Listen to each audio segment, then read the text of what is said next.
morning, good afternoon, and good evening.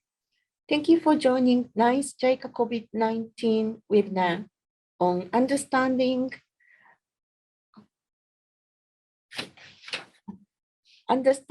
actual spread of COVID-19 by wastewater surveillance. Before starting, let me inform housekeeping announcement.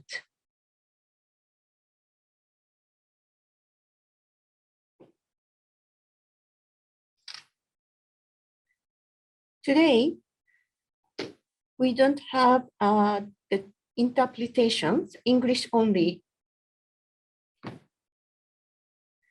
Second, about QA session.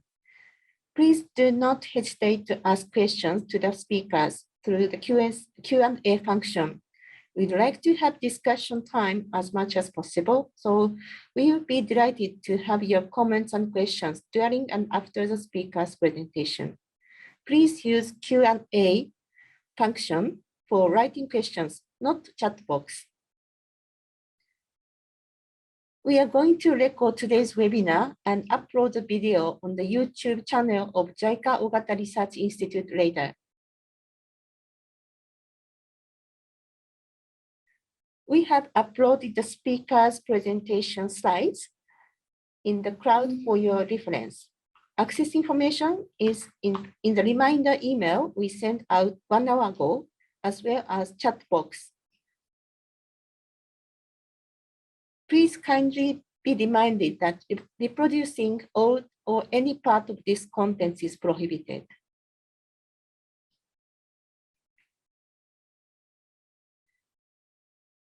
This webinar series has been organized to the following purposes. To end of the COVID-19 pandemic, Japan has set the goal of leaving no one behind, no one's health behind. JICA is taking a holistic approach to address issues related to the pandemic and health security in partner countries by focusing on prevention, precaution, and treatment. Using this approach, we hope to contribute to the protection of people's lives as urgent target and build increasingly resilient societies. For that, continuous sharing of latest research findings and the knowledge and experience gained through the practice is imperative. Thus, this webinar invites distinguished researchers and practitioners in Japan to share the latest knowledge in the respective fields and promote effort in each country to protect people from COVID-19. In the 9th webinar today, we focus on precaution by wastewater surveillance. Wastewater surveillance is expected to function an effective surveillance tool to complement traditional clinical surveillance in the presence of unrecognized infections.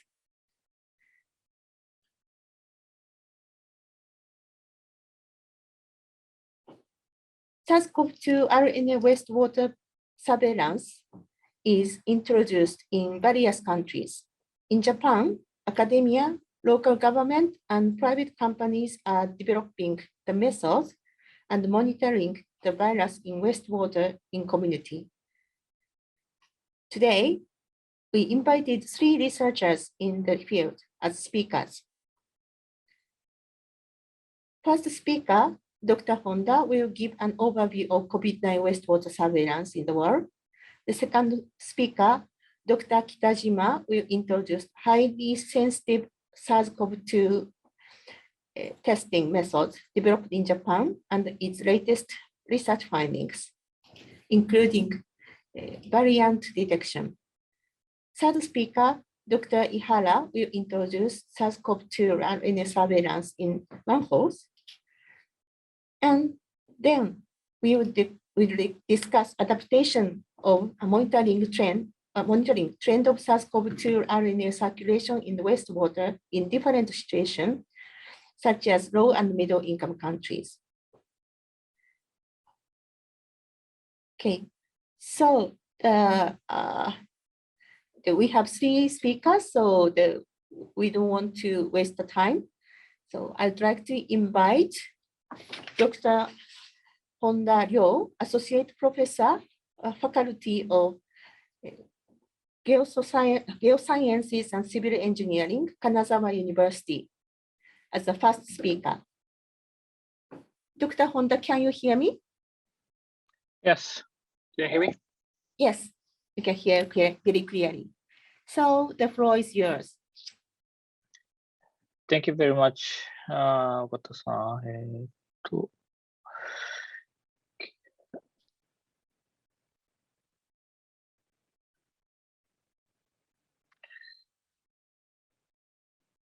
Yes, please start.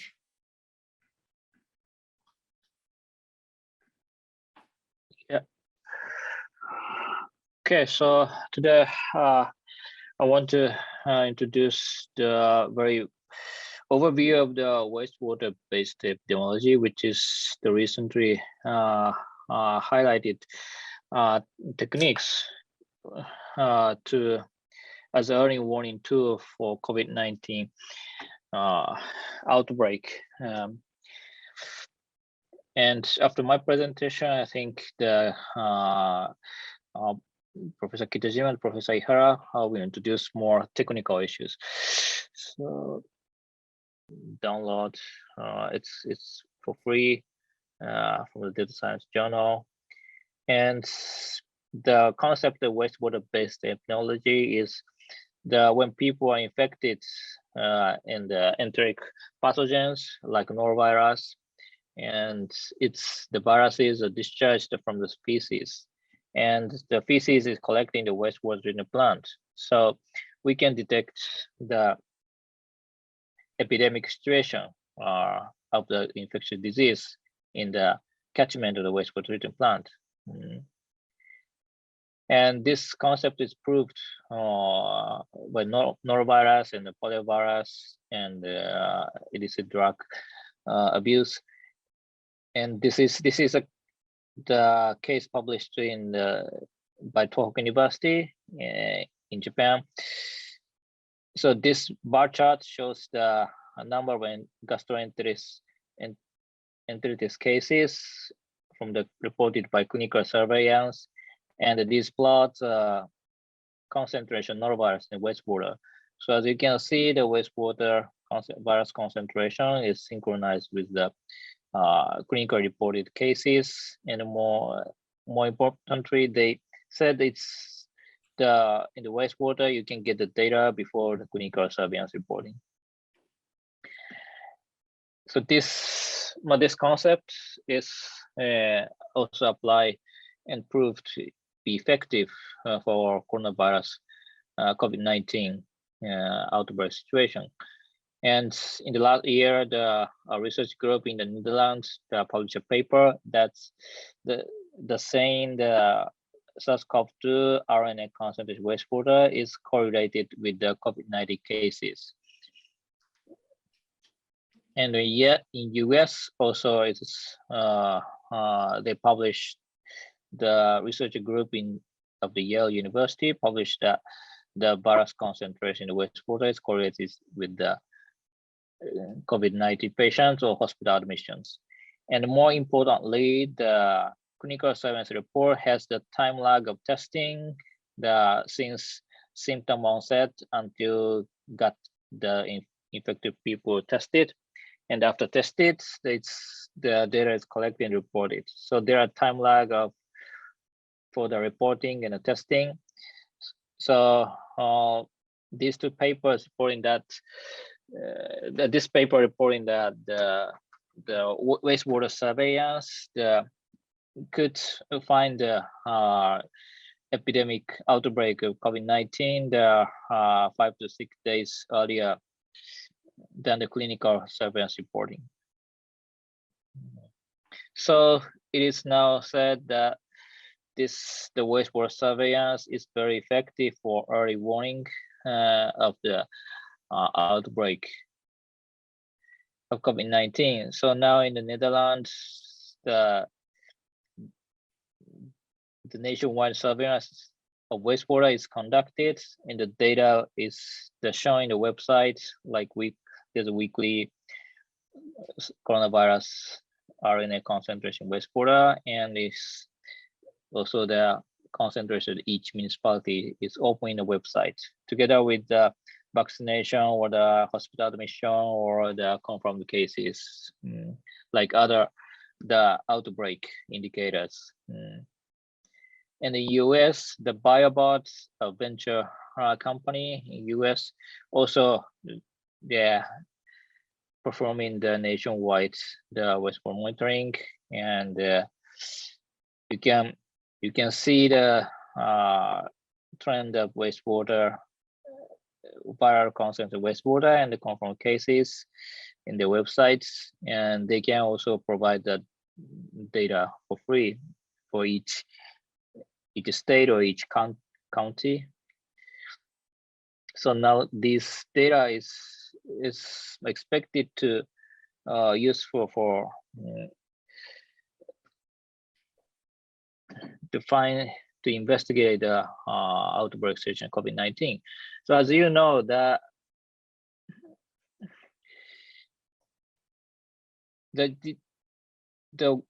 COVID-19 is a very difficult infectious disease, which is difficult to control the spread of disease.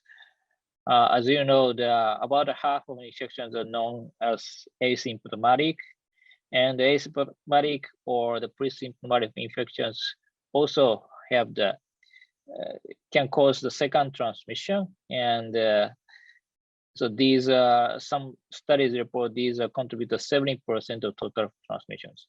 Transmission from the asymptomatic pre-symptomatic infections corresponding to 70% of total.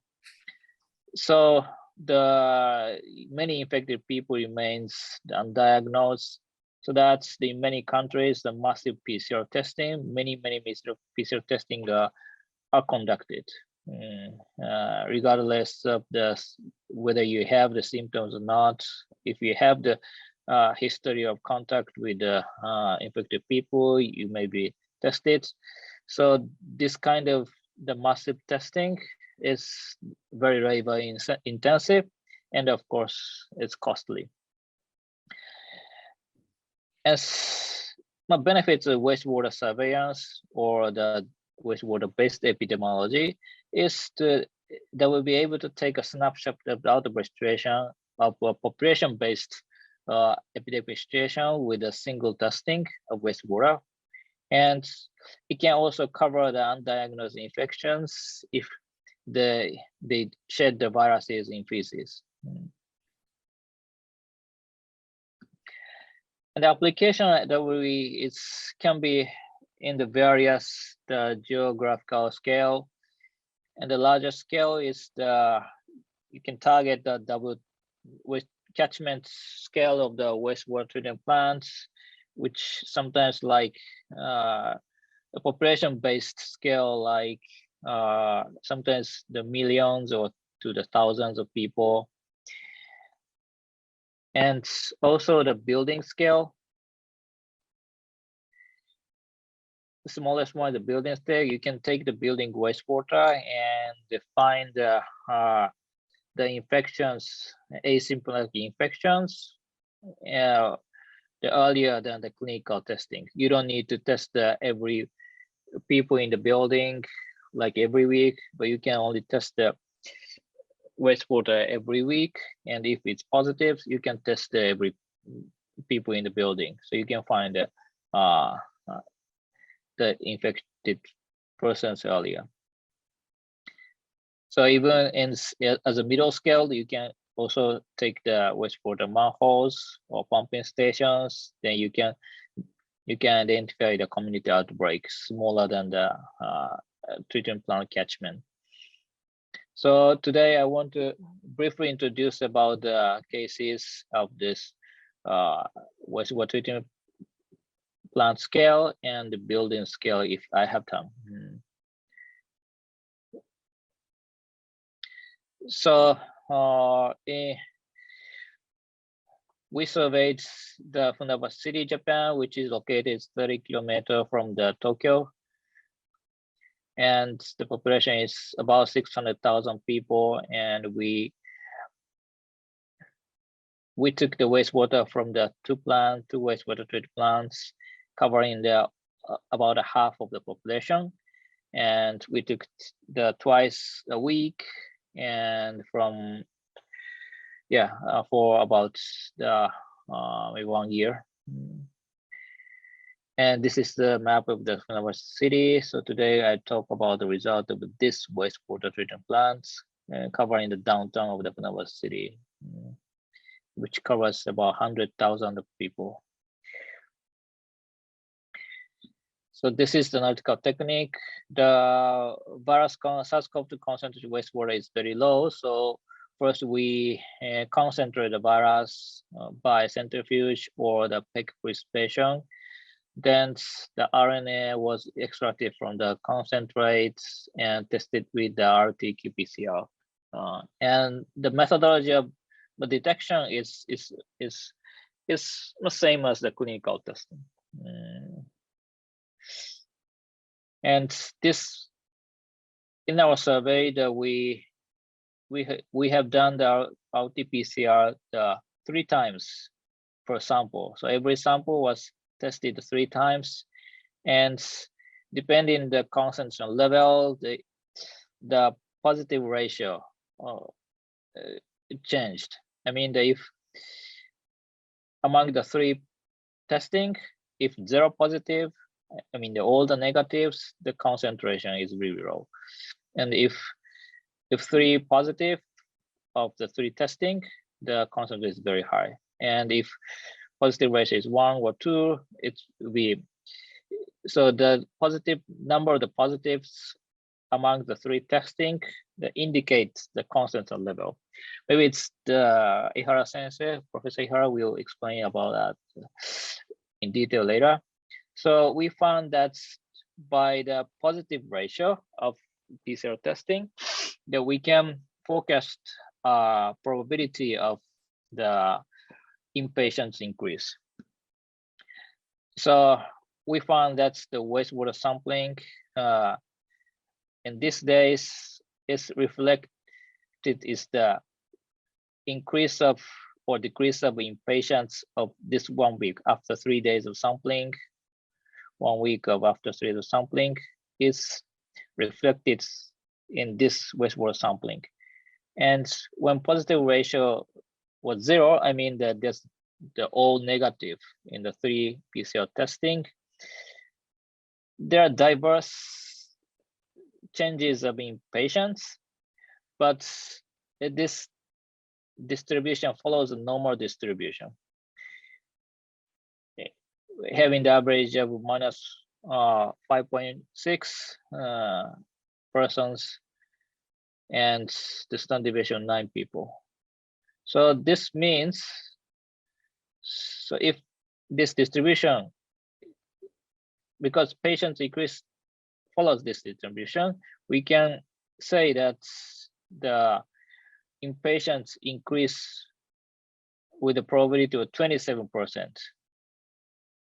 Or at the same time, it's 73% decrease. So if wastewater have all negatives and patients increase this period will be increase much less with much less probability than decrease. So probably it's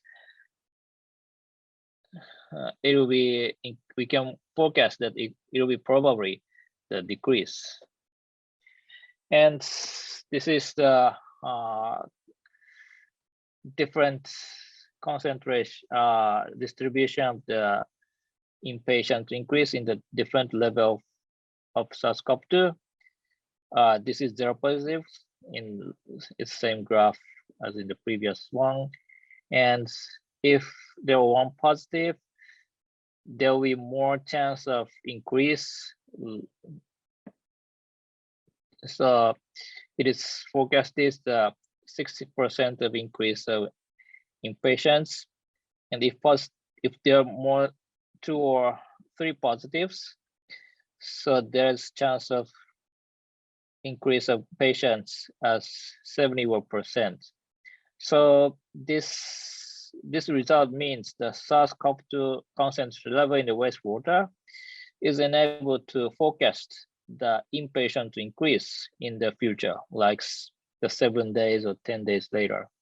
So if we can test the wastewater and we can forecast the probability of the inpatient increase, like weather forecast, chance of rain in the weather forecast.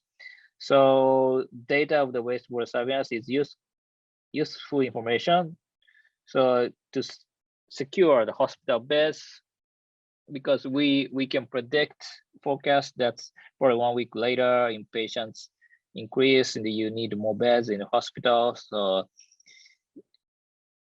you can take the proactive action to prevent the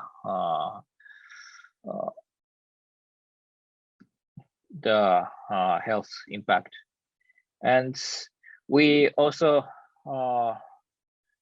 we confirmed our forecasting. So in the forecast period the data was taken, previous data was taken from the July last year and March this year, and we compared the results with the observation from April to the July in this year. So if all cases the increase or decrease of inpatients is like half probability. But if there's no positives after 1 week, patients increase about 28%, and is really close to our forecast. And if one positive, it will be 6% increase was observed. It is also close to our forecast. If more than 2 positives, the cases are really small, but it was likely to increase more than the other cases. And in Tohoku University group, they use the machine learning model to predict the observed cases. I think Professor Kitajima also involved this study, and they had a good forecasting of the confirmed cases from the wastewater SARS-CoV-2 concentration. Okay, I think used a lot of time. So there's also another reporting about the building scale wastewater surveillance, and this is the dormitory at Arizona University. I'm wasting my time, so I quickly. So what is important? They took the wastewater in the dormitory almost every day, and when the wastewater positive, they tested all the dormitory residents and isolate that the PCR or antigen positive people, then wastewater become negative. So by testing the wastewater, when wastewater is positive, the 80% as 80% of predictive value for clinical. So if wastewater is positive, with the 80% of probability, clinically, some people are positive. And if wastewater is negative, the almost 90%, there will be no patients in the dormitory. So this is building scale surveillance, also very effective to find the patients earlier and prevent the group infections. And this concept is also applicable to the antibiotic-resistant bacteria. So this study report that's in the hospital wastewater, there was no detection of the vancomycin resistant Staphylococcus, but this VRE, vancomycin resistance bacteria, is found in the wastewater treatment effluents. So that means, so in this city, in this area, in the hospital, that they don't find any vancomycin resistant bacteria, but it is likely that in this area, actually the vancomycin resistance have some abundance among the people. So we can find local prevalence of the antibiotic-resistant bacteria unrecognized by clinical surveillance. So this is my final slides. So the benefits of the wastewater-based epidemiology is the we can detect unrecognized disease outbreak. So we can know the infections overlooked by clinical or hospital surveillance.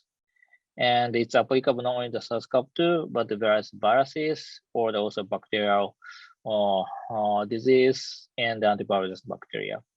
And in the area, it's really, I believe it is really beneficial in the LMIC.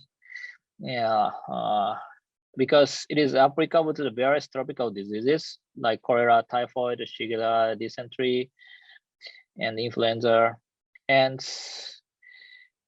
it is also effective for early detection surveillance disease outbreak in the people with limited access to the medical services, like people in the rural area or people in the urban poverty area. So they don't have the access to they don't have the good access to the some people that doesn't have the good access to the medical services. So the clinical surveillance cannot know the outbreak situation in such community or the people. So collecting the wastewater is really effective to know the entire situation that this is the outbreak in the municipality. So I think wastewater treatment plant is now not only the center for the wastewater and water environment protection, but also it's a center for the collection of the epidemic situation, regional epidemic surveillance center. And yeah, as you know, so can contribute to SDGs like this. Okay, thank you very much for your attention.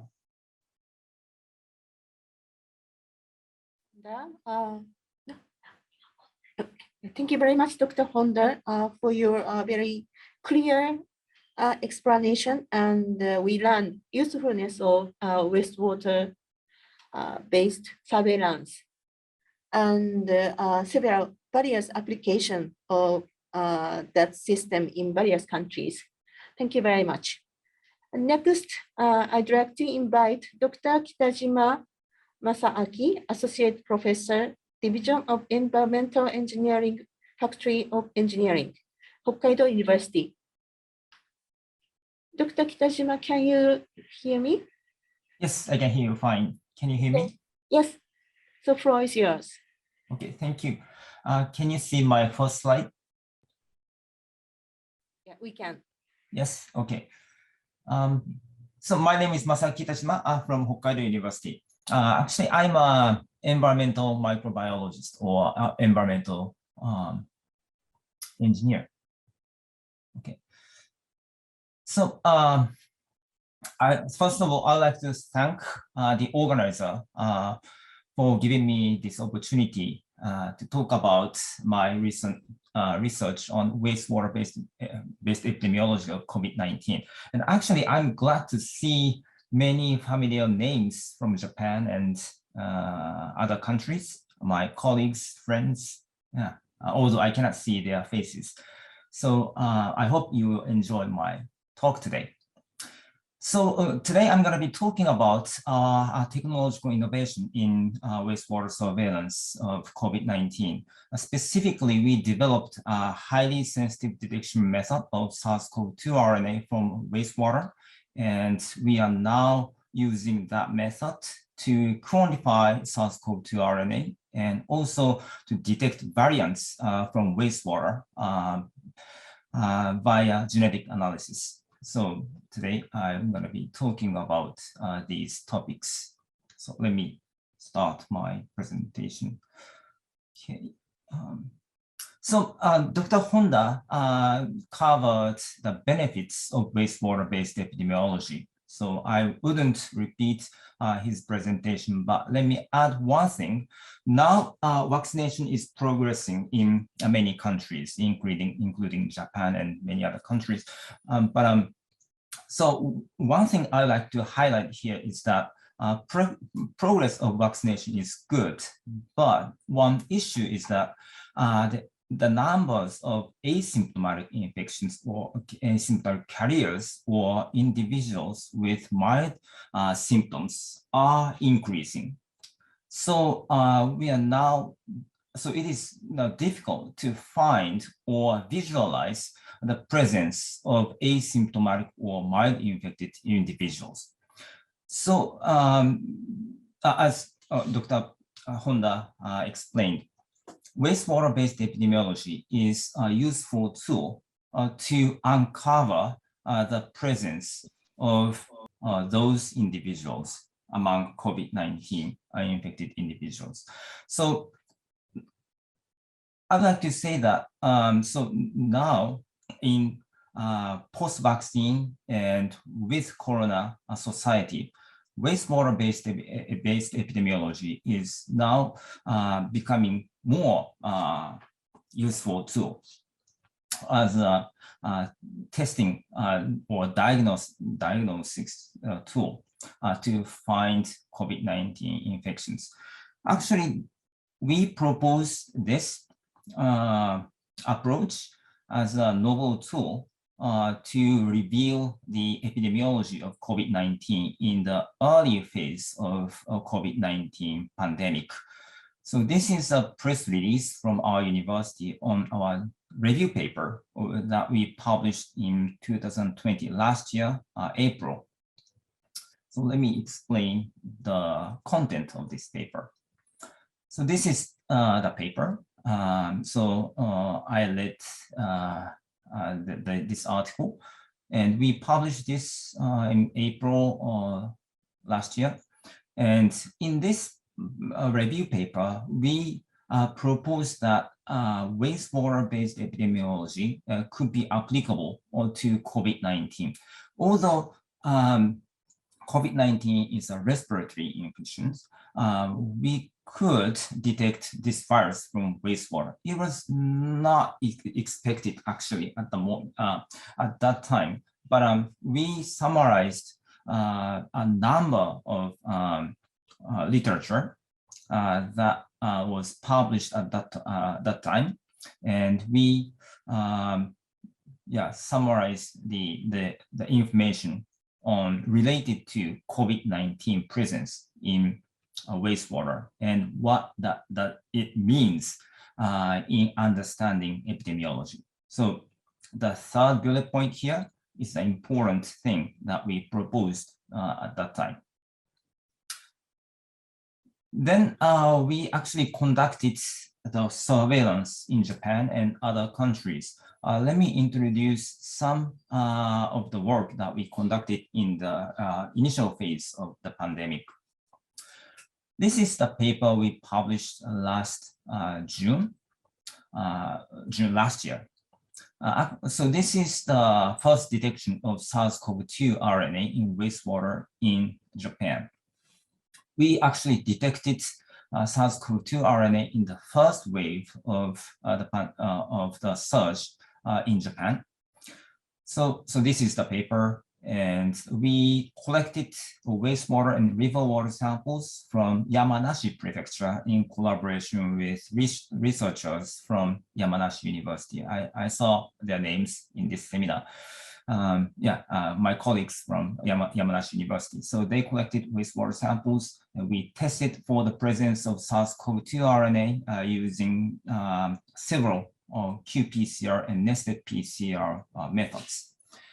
So right-hand side, this is the results. And the horizontal axis shows the dates in last year. And the vertical axis shows COVID-19 cases per day in Yamanashi Prefecture or cumulative cases in that prefecture. Actually, we collected wastewater and river water samples at 5 occasions. Only one sample tested positive for SARS-CoV-2. So this sample was collected on April 14th. In this period of time, the number of infected people increased in this area. So this result suggested that a wastewater-based epidemiology approach could be applicable to Japan. The next example is here. We also collected wastewater samples from wastewater treatment plants in United States in collaboration with Tulane University. So we collected wastewater samples from 2 wastewater treatment plants located in southern Louisiana state. And we also published a press release from our university on this result. So similar to the previous slide, horizontal axis shows the dates last year, and vertical axis shows COVID-19 cases or newly confirmed cases or cumulative cases in that region. So like I explained in the previous slide, in the Japanese case, positive wastewater samples were observed during the epidemic period or right after the epidemic period. So actually this was the first detection of SARS-CoV-2 RNA in North America, including the United States. Actually, our reports from Japan preceded the first reports from the United States, actually. I contributed to both studies. But actually at that time, so in the beginning of the pandemic, so this was the previous one, the Japanese study was conducted in the first wave. This study was also conducted in the first wave in the United States. At that time, we could detect SARS-CoV-2 RNA from wastewater samples sporadically and qualitatively. But we couldn't detect SARS-CoV-2 RNA quantitatively because the sensitivity of the method was not high enough. That's why we realized that we needed to develop a highly sensitive SARS-CoV-2 RNA detection method to implement this technology, especially in Japan, where the number of COVID-19 cases is much lower than other countries like United States and European countries. That means that the concentration of the virus in Japanese wastewater was much lower than that of wastewater in other countries. That's why we needed to develop a highly sensitive detection method. Let me briefly introduce how we detect SARS-CoV-2 RNA with high sensitivity from wastewater. The flow shown in the left-hand side shows the conventional methods. I guess you may be familiar with this type of method. So when we analyze water quality of wastewater, we usually remove solids or particulate matter in the wastewater with pre-treatment like membrane filtration or filter filtration. And then we analyze virus particles in water fraction. This is the normal flow. But we realized that following this flow, we cannot detect the virus with high sensitivity.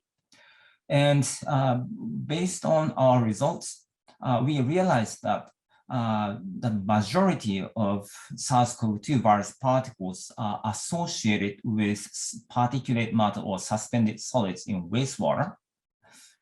That's why we decided to concentrate the virus particles with suspended solids in wastewater. And then we extract viral RNA, that is genetic material of SARS-CoV-2 from the wastewater with suspended solids. And then we amplify the DNA fragments of the SARS-CoV-2 prior to QPCR detection. This is how we increase the sensitivity, and we also we can also determine the concentration of SARS-CoV-2 RNA using this method because we use QPCR detection in the quantification step. So actually, we developed this method in collaboration with Shionogi company, which is the major pharmaceutical company in Japan. From now, let me show you some example data using the method we developed in collaboration with Shionogi. We call it Hokudai Shionogi method. So this is one example of quantitative monitoring that we are conducting in major cities in Japan. The figure I show here is the example data that we obtained from Sapporo City, where I live in Hokkaido. And horizontal axis shows the dates from last year to just recently, October. And vertical axis shows the concentration of SARS-CoV-2 RNA in log scale and newly reported cases in Sapporo City, which has the population of around 2 million. And as you can see here, for long-term quantitative monitoring, so we are conducting long-term quantitative monitoring of SARS-CoV-2 in Japan, Japanese cities. So you can see the similar trends between newly reported cases in the city and the concentration of SARS-CoV-2 RNA in the influent wastewater. So this indicates that by monitoring wastewater, wastewater and quantify the SARS-CoV-2 RNA, we can track the trend of the dynamics of SARS-CoV-2 and COVID-19 infections in the studied area. So this is the result obtained from QPCR, quantitative detection of SARS-CoV-2 RNA. From now, I'm going to talk about variant identification using this highly sensitive method. We are we are detecting variants based on genomic analysis. First, we developed highly sensitive detection method. That was the technical innovation in first technical innovation. The second technical innovation is development of variant detection method. We tried to obtain the full genome information of SARS-CoV-2 from wastewater, but it was not successful because the concentration of SARS-CoV-2 is very low in raw wastewater. So we switched our strategy to targeted amplicon sequencing, which amplifies the limited region or short region of SARS-CoV-2 genome and sequence the amplicon product or amplicons.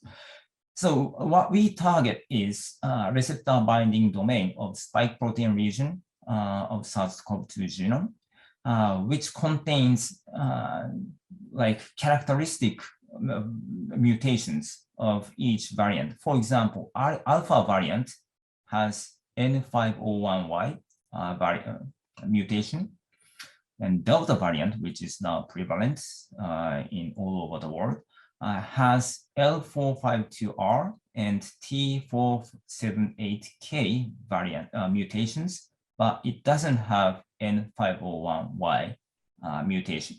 This is how we can discriminate between the variants.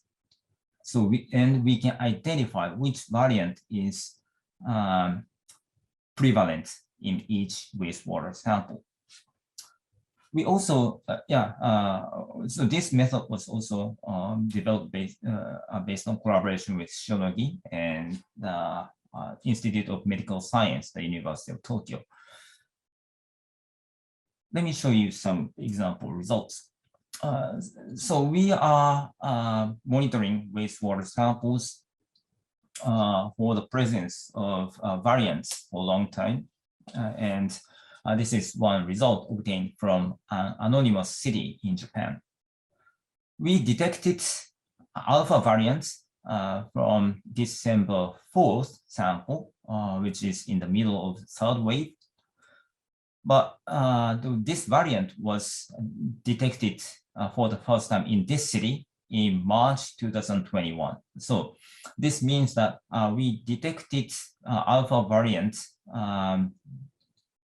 like from the samples when that was collected like several or some months or a few months before the first case was reported from human sample. And in the fourth wave, alpha variant became prevalent, and Delta variant actually was detected from May 19 sample.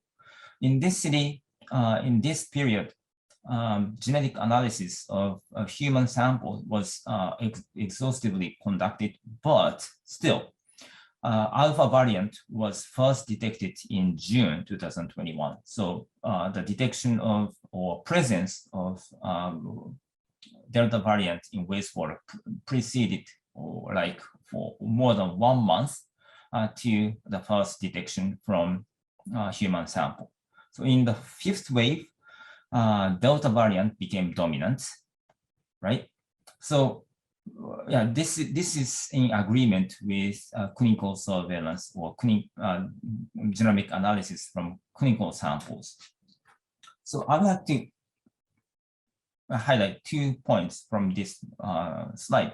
So wastewater-based epidemiology of variant detection can possibly detect variants early than clinical surveillance. And by analyzing wastewater for the presence of variants, we can track the molecular epidemiological trends or dynamics of SARS-CoV-2 in a study area. Okay, so this is the last result that I'm going to show here. So we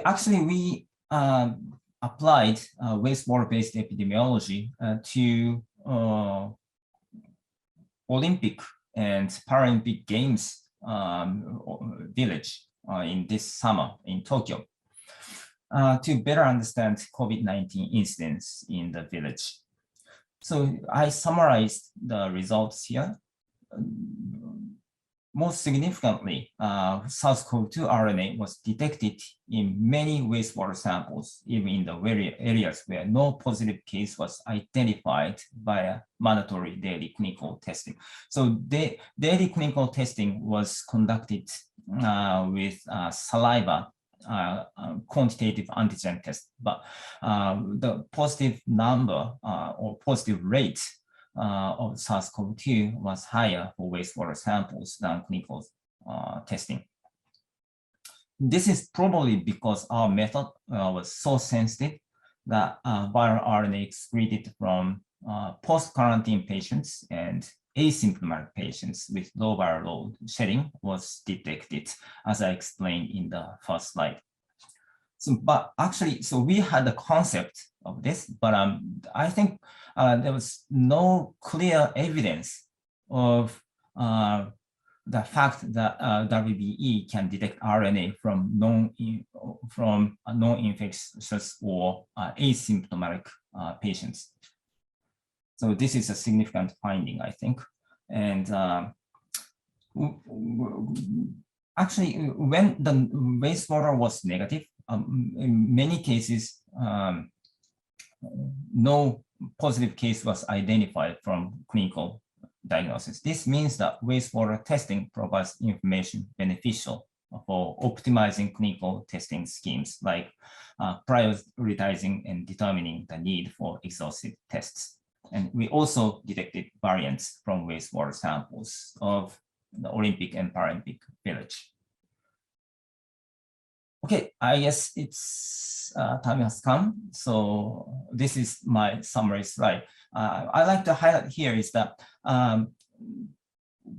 wastewater-based epidemiology can be used to identify the epicenter where the number of infected people are high and the infection is uncovered yet. Probably this point will be covered by next presenter, Dr. Ihara. So I stop here and thank you very much for your kind attention.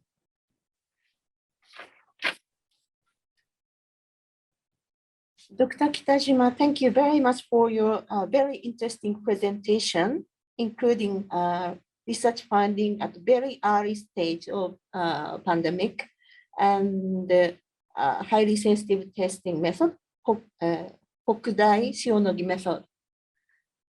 Very impressed. Okay, the third presenter, Dr. Ihara Masaru, Associate Professor, Faculty of Agriculture and Marine Science, Kochi University. Could you hear me? Yes, I can hear you. Can you hear me? Yes, and we can see your slide. So the floor is yours. Okay, thank you for the kind introduction. So my name is Masaru Ihara from Kochi University. So first of all, I would like to thank the organizer, the committee of this seminar, for giving me a chance, this opportunity to share with you our research group's result. So today, I'm now talking about some the cases of wastewater surveillance for SARS-CoV-2 RNA in Japan.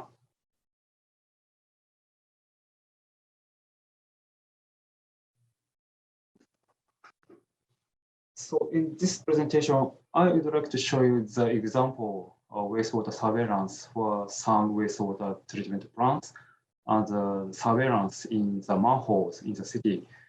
The first example is the wastewater treatment plant A in city B in Japan. So we took the primary effluent from October last year to the July this year. So this time period corresponds to the third and fourth wave of the infection in Japan. So we took sample 10 a.m. For the weekends from Monday to Friday. So we concentrated the virus by the PEG precipitation method. So as the Honda sensei and the Kitajima sensei already explained about that, the virus concentration in the wastewater is generally very low. So we need to concentrate the virus to the wastewater. So our group also detected SARS-CoV-2 RNA by RT-QPCR method. So we used CDC-N1 and N2 So we detected the lots of sample were positive for SARS-CoV-2 RNA. So, but all of them were unquantifiable. So how to get the meaningful information in WBE in low prevalence area is still key challenge. So we applied the positive count method based on the Poisson distribution to get the meaningful information in the low prevalence area.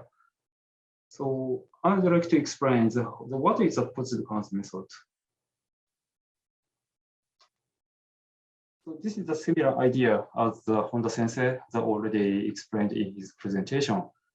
So we know it has been reported that in PCR reaction, when initial target molecule number is very low, the probability an aliquot contains a particular number of target molecule is given by the Poisson distribution.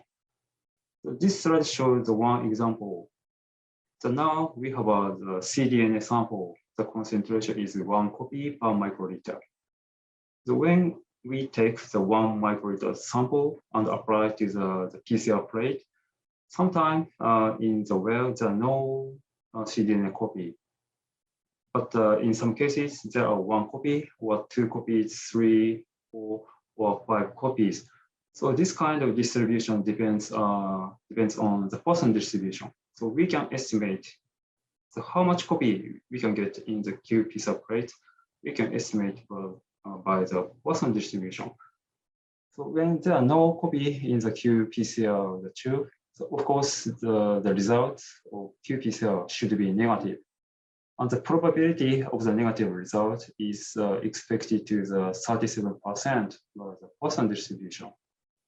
So in the same way, we can also estimate the positive result probability. So in this case, more than 60, it's around 60% of the repeated the QPCR reaction, we got the positive. So we prepare the many sample, changing the DNA concentration in the tube. So So we prepared the dilution series of oligo-DNA for SARS-CoV-2 and conducted QPCR in 12 wells and repeated 3 times. So totally 36 times QPCR reaction we conducted for each dilution sample. Then we counted the positive well. So for example, the way we prepare the 10 copies per microliter sample, when we repeated the QPCR result, every time positive, so 100% positive, so we got the result. So but the initial concentration is just 0.1. We got just 80% of positive in repeated QPCR result. So this slide shows the summary of the repeated QPCR test. So left side is the y-axis is the positive ratio in QPCR, and the x-axis is the initial copy number per QPCR reaction. So the copies per reaction. So at the relatively higher concentration ranges, we got all positive in QPCR test. But the initial DNA molecule decreasing, the positive ratio also decrease. So there's a clear relationship. On the right hand, the panel shows the relationship between the positive ratio from our experimental data and the expected positive ratio from the Poisson distribution. So as you can see, there's a good correlation between the experimental data and the Poisson distribution. So this is means by counting positive reaction in repeated QPCR test, so we could monitor the changing of the SARS-CoV-2 RNA level in wastewater, even they are unquantifiable level. So we apply this the positive count method to the wastewater sample. So this slide shows the QPCR threshold cycle CT value of the PMMOV and the SARS-CoV-2 RNA in wastewater sample during the third wave of the infection in Japan. So x-axis is the sampling date from last October to the February. So top panel is the CT value or control virus called the PMMOV. So the CT value is very stable during the 27 to the 30 CT value.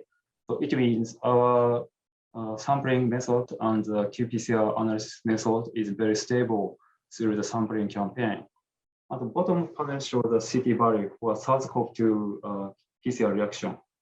So red plot indicate the result from the N1 primer set, and the blue plot indicate the result of N2 primer set. So as you can see in the time, there are many plots. So it means in the repeated QPCR test, the many samples shows a positive reaction. And we counted the positive number in each sample. So this slide shows the positive ratio in wastewater depends on the sampling time. So 100% means that we got the positive result in all sample in QPCR analysis. So 50% means only the half of the QPCR reaction we got the positive, and 0 means there are no positive in all reaction. So as you can see, there are some the peak during the period. So actually, all of these samples they are unquantifiable in QPCR test. But by positive counting method, we can see the increase and decreasing the SARS-CoV-2 RNA the level in wastewater. So in this slide, we compare the positive ratio in wastewater and the number of cases in the city. So actually, the number of cases is based on the symptom onset. So as you can see, the positive ratio in wastewater shows a very good correlation with new cases in this city. So the previous slide is the result of the third wave, and this slide shows the result of the fourth wave of the infection. So the same with the third wave.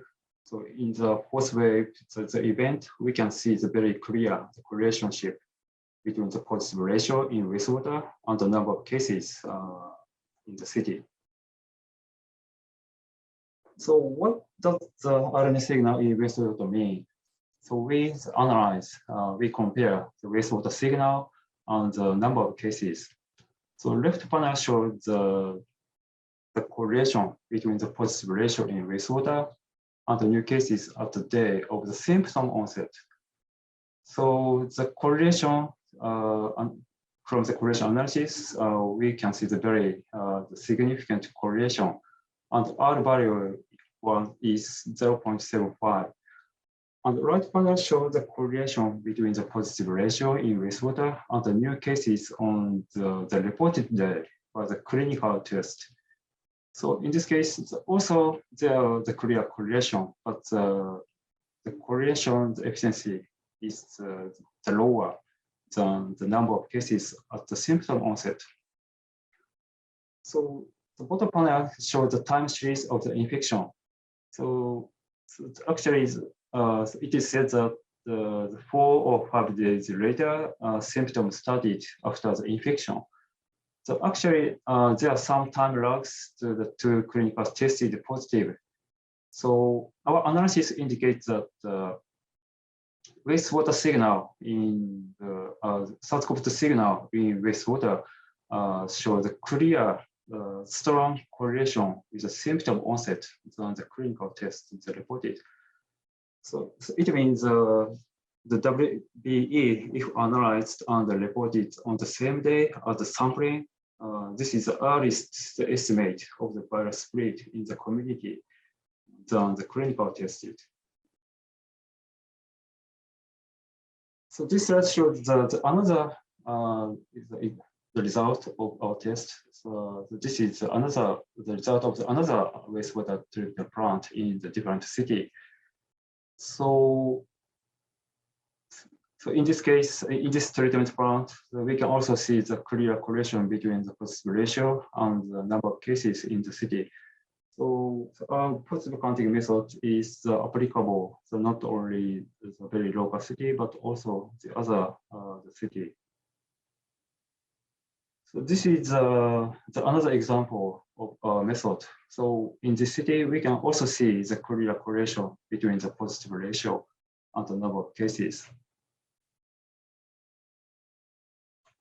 So this is the summary of the wastewater surveillance result in our group. So first one, so we demonstrated that positive ratio in the repeated QPCR or viral RNA in wastewater shows a significant correlation with the number of cases by the symptom onset. So our results indicate that also the virus RNA concentrations in wastewater were lower than the limit of quantification level. The positive counting method still could track the prevalence of COVID-19 in the community.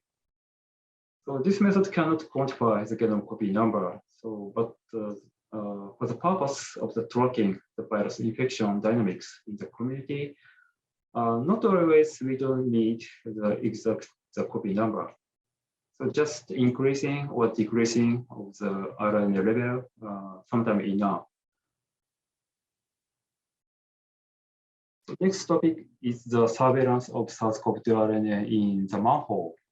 So we conducted the manhole sampling through the year to check the virus RNA level in the manhole. So the objective of the manhole analysis is, the first one is to investigate the spatial variation of the virus RNA in the different manhole in the city. And the second objective is to investigate the monthly variation of the viral RNA in different manholes. So this is sampling the design. So we took the wastewater from 25 manholes in the city. So in the city, we took the manhole sample in different areas. So area A, we took sample from 10 manholes. And these are in the residential area and connected to the wastewater treatment plant, so F. And area B, we got the sample from 3 manholes. This is also in residential area, but this manhole connected to the different treatment plant from the pipeline from area A. And area C, this is also the residential area. And this is also connected to the wastewater treatment plant F. But the pipeline are different from the area A. And the area D is not the residential area. So this is industrialized area and connected to the different wastewater treatment plant. So we took the wastewater from the manhole. This is a spot sampling. And we took a sample several times from last November, December, and January this year, February, May, June, August, and this October. And the current infected people in the city at the time is, at the November last year, the number of patients is 200, around 200. And the January this year, the number of patients around 1,700. So this is the third wave of this is the time of the third wave, and this is the fourth wave. And the August, the number of patients is around 6,000. This is a fifth wave of the infection. So this is the result of the positive ratio for SARS-CoV-2 RNA at the manhole. So I show you the positive ratio in different manhole in the different area. So these are the name, the ID of the manhole, and this is the result of last November, December, and this January, February, May, June, August, and October. And I highlighted the positive ratio, the more than 75% with the red color. So as you can see, this January, the many manhole, the SARS-CoV-2 RNA were all positive in repeated QPCR tests. So, but in different sampling the time, the positive ratio in many manholes are not so high. And this August, also the positive ratio very high in many manholes compared to the another sampling time. And the recent sampling this October, actually there are no positive for all samples, all repeated tests. So actually, this time the number of patients is very low. So this result indicate the first the number positive in the manhole depends on the area of the manhole. And the number of positive also depends on the time. So this result indicates from the survey of the manhole, we might estimate the area in the city with the number of patients. And also the number of the survey, the manhole survey also might be a good way to know the prevalence in the city. So if there are no positive through the many manhole in the city, it means that actually the very low the patient exists at the time. So this is the summary of the manhole test. So again, the different manhole show the different positive ratio of SARS-CoV-2, so indicating the spatial variation in the city.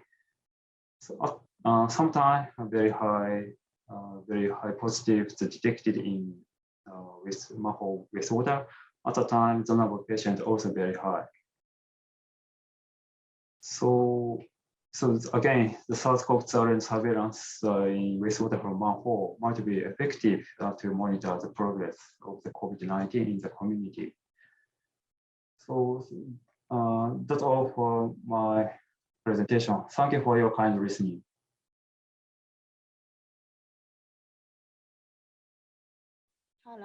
For the very detailed information about the positive count methods application in the community. Okay. Then we have limited time due to the technical problem at the first period of this session, but we'd like to have question and answer session. I'd like to invite Dr. Isono to moderate this session. So, Isono-san, please. Yes, good morning and good afternoon. I'm Dr. Isono from JICA headquarters as a technical advisor. So at first, I'd like to thank Dr. Honda, Kitajima, and Ihara for very excellent presentation. So I think now we understand the possibility and a very bright future for the wastewater surveillance for the COVID-19. So there's some questions, and I'd like to pick up some of those questions. So at first, I'd like to confirm the method. So there's one question. So from which stage of the wastewater plant sample should be taken from influent or effluent? Maybe Dr. Honda, can you answer this question? Yes, for the purpose of the epidemic situation, so you should take from the influent. Okay, thank you very much. And another question to Dr. Honda is, what kind of the sampling modeling method did you use for forecasting? I think maybe some portion already Dr. Ihara answered. So, but what is your answer to this question, please? Okay, so we didn't use any specific modeling, but we get the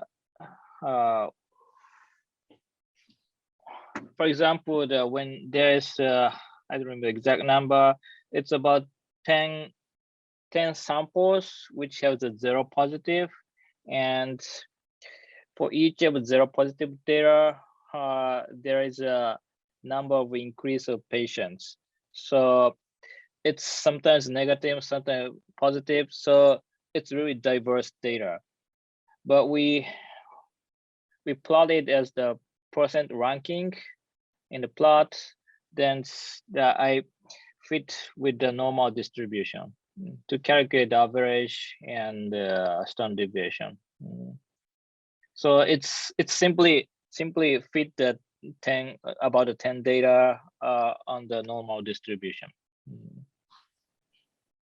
Okay, thank you very much. Did you get it by this answer? Yes, thank you very much. So next question will be to all 3 doctors. So and this is very important point, especially for the developing countries. So what factors would affect the accuracy or test result? For example, maybe some contamination of the industrial material, or maybe sampling method. I think that there's so many possible factors which will affect the result of the testing. So please answer this question by so from Dr. Honda and Kitajima and Ihara, please. Okay, so one of the important things is that nobody knows the true number of the infection. I mean, the confirmed case is only the part of the infections. So actually, it is the impossible to know the true infection from the wastewater surveillance. So this is confirmed case is also not the, I think, the fixed, I mean, the true infections. So it may depend on the situation of testing. If you have more testing, you will find more infections. So that is a difficulty to forecast that numbers. So many factors. So one is, I think, the uncertainty in the confirmed cases. And maybe for analysis, maybe Kitajima sensei and Ihara sensei is more better, normal better. So I will pass the floor to the Kitajima sensei. Yes, okay, thank you, Honda sensei. Yes, I agree completely with Dr. Honda sensei. So in developing countries, first of all, So the clinical diagnosis data is limited. So we cannot, we don't have a way to validate the number of infected people estimated from wastewater data. So this is one limitation. But wastewater surveillance is actually more useful to developing countries than actually to developed countries, because we can understand the epidemics with low cost and with less labor. So this is usefulness to wastewater to developing countries. And in technical aspect, actually many factors affect the estimation of infected people, like intrusion of natural water to wastewater systems and wastewater infrastructure. In many parts of the world, wastewater infrastructure is underdeveloped. So like a canal or river water serve as wastewater like stream, right? But we can collect such kind of natural wastewater samples from the natural reservoir. And that's one way. But we cannot precisely estimate the number of people, because the dilution or like some other environmental factors in unknown in such kind of open environment. And another factor is precise, like a precision of analytical method. You need to have a highly sensitive detection method to quantify viral RNA. So these are actually the limitations in a technical aspect, I think. Probably Dr. Ihara may be able to add something. No. So Honda Sensei and Kitajima Sensei have already explained the important point. Okay, thank you very much. So how about the sampling method? I think there is several kinds of sampling method of the wastewater from the facility. Is there any difference? Maybe Dr. Ihara is, yes, is familiar with yes, sampling method. So yeah, the mainly sampling type two type, composite sampling or the graph sampling. So both way have the pros and the cons. So when we take the graph sample, we might get the peak of the RNA level in wastewater. But at the same time, we might miss the RNA virus in the wastewater. So in my understanding, many the people prefer to the composite sample, because it is expected to get the RNA signal or a signal the average of the day or average of the sampling time. But it depends on the researcher or the purpose. Okay, thank you very much. So there is one small question to Dr. Kitajima. So was the solid fraction in wastewater samples could not disturb the PCR process? Yes, actually it does. But we evaluated many RNA extraction method for efficient extraction and inhibitor removal. And among the method we tested, we identify some methods that are tolerant to inhibitors. That means that method can remove PCR inhibitors efficiently and can extract viral RNA efficiently from the solid fraction. That was the point of our development. Okay, thank you very much. So next question is about the incidence of the positive cases among the resource population. So for example, in the polio case, it is said that if there is a few cases, maybe 2 or 3 cases among 100,000 people, maybe this environmental sample might be positive. So is there any kind of this number or data maybe to Dr. Kitajima and Dr. Ihara, do you have any idea? Okay, so yeah, let me answer first. So based on our data, based on Japanese clinical surveillance system, we can detect a viral RNA, SARS-CoV-2 RNA from wastewater when one positive case per day per 100,000 inhabitants population is reported. One newly reported cases per day per 100,000 people. So this is the sensitivity that we reached at the moment. And as I explained in the Olympic slide, we could detect viral RNA from the area where no positive case was reported based on clinical surveillance. This means that our wastewater surveillance for facility level monitoring is more sensitive than human human saliva quantitative antigen test. Okay, thank you very much. Dr. Ihara, would you like to add something? Yes, in our case, we detected positive RNA in wastewater when the number of the cases is several, at least just 2 or 3 per 100,000 in the city by the clinical test. So this is the threshold level in our laboratory. Okay, thank you very much. So I'm very sorry, time is running. So this will be the final question. So as you know, most of in the developing countries, sewage system is very poor, or maybe almost nothing. So sometimes the wastewater from toilet directly go into the small river or something like that.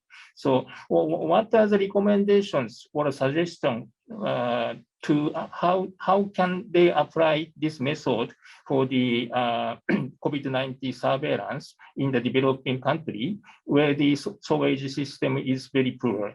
I'd like to ask 3 doctors, and this will be the final. So maybe Dr. Honda, Kitajima, and Dr. Ihara, please answer your opinion.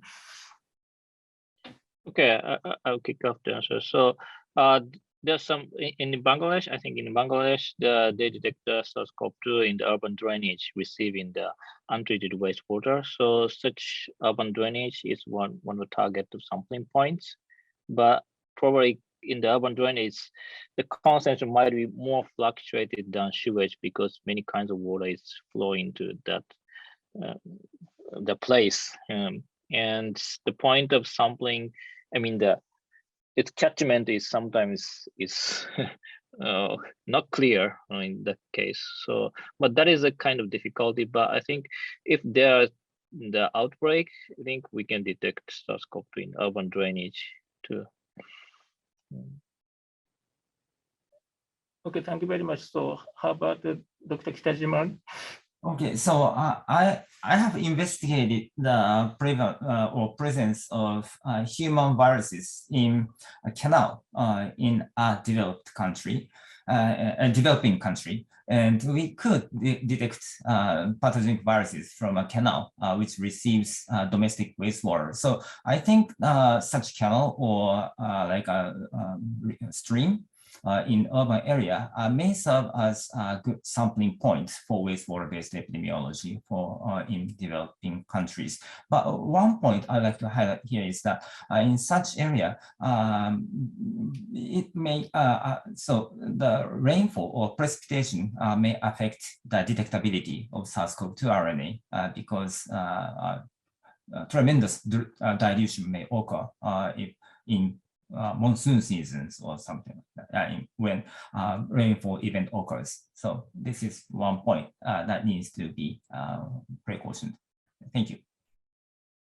Thank you very much. How about Dr. Ihara?